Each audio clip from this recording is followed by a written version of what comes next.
السلام عليكم اعزائي المشاهدين، اهلا بكم في فيديو جديد ومراجعة فيلم ذا ريب. فاعملوا لايك وشير وسبسكرايب ويلا بينا نبدأ. بتدور احداث الفيلم عن بعض رجال الشرطة اللي بيكتشفوا مخبأ فيه ملايين الدولارات، ولكن مع انتشار الخبر بتتصاعد الازمات والشكوك بالخيانة والشعور بعدم الثقة. والفيلم ده يعتبر واحد من اهم الافلام المنتظرة في الشهر ده، فهل الفيلم ده كان على المستوى المرجو منه ولا لا؟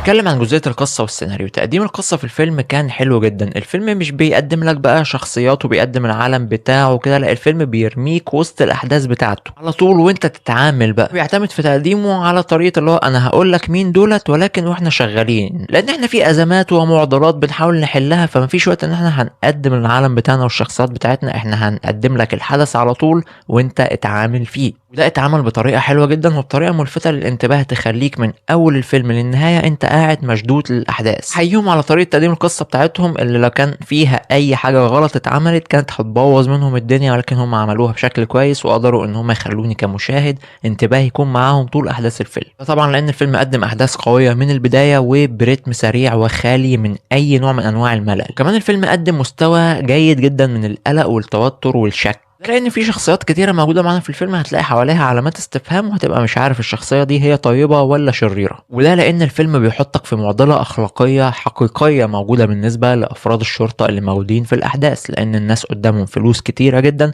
ملهاش مصدر، مفيش حد هيراجع وراهم لو هم خدوها. المانع من ان هم ياخدوها او ان هم يسلموا جزء بسيط جدا من الفلوس وياخدوا الباقي لحسابهم، اللي هم لو عملوا كده محدش هيقولهم انتوا بتعملوا ايه اساسا. في معضله اخلاقيه حقيقيه موجوده هنا بتبين معدن الناس بقى فيهم من الكويس للوحش. كمان برضو كان معانا شويه غموض كده موجودين في القصه وبرضو اتعملوا بشكل كويس جدا. وعموما الفيلم الحبكه الرئيسيه بتاعته اتعملت بشكل كويس من حيث بقى الغموض والقلق والتوتر والشك وكل الحاجه كانت موجوده. يعني الفيلم بدأ قصته بشكل كويس وقدر ان هو ينهيها بشكل حلو جدا. نتكلم دلوقتي عن الاخراج. الفيلم على المستوى البصري قدر ان هو يقدم شغل كويس جدا بالنسبه للمستوى البصري، وكان في كمان بعض مشاهد الاكشن اللي اتعملت بشكل حلو جدا. بالنسبه للقصه فالاخراج هنا نجح ان هو يقدم قصته بشكل حلو جدا وبرتم سريع وخالي تماما من الملل. اما بالنسبه للاداء التمثيلي فيعني واحده من اهم نقاط القوه اللي كانت موجوده في الفيلم هنا وهي الكاست التمثيلي، واللي هو قدم الاداء التمثيلي المنتظر منه الصراحه. كلهم عملوا اداء تمثيلي كويس جدا. مات ديمون وبين افليك هما اصدقاء منذ الطفوله وبينهم كيمياء حلوه جدا وكانت ظاهره على الشاشه طول احداث الفيلم. الاتنين قدروا ان هما يقدموا اداء تمثيلي كويس جدا، ومش بس هو الاتنين، يعني هما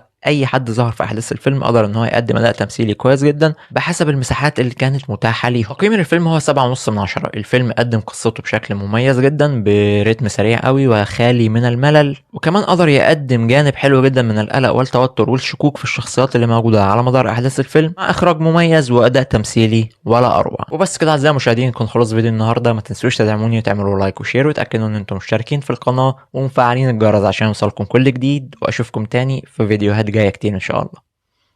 السلام عليكم.